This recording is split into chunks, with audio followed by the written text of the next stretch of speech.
Welcome to our video. Let's add a Pay Online option to an invoice. Select New, and then Invoice. Make sure your payment options are turned on. If they are, you'll see them here. If not, go to Payment Methods and toggle on the payment methods you want to offer your customer. Then fill out your invoice. When you're done, send it to your customer. Your customer will receive an email with a link to pay your invoice using any of the payment methods you selected. Go to Deposit to see more info about the payments you're receiving each day. QuickBooks Payments combines all of the payments processed that day into a single deposit.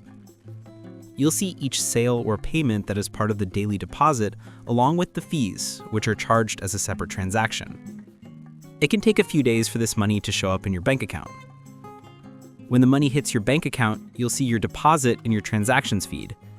If you have your bank account connected to QuickBooks, you just need to confirm it, and your books are up to date. You can also accept payments on the go with a QuickBooks mobile app. That's it. Now you're ready to start using QuickBooks Payments and get paid faster.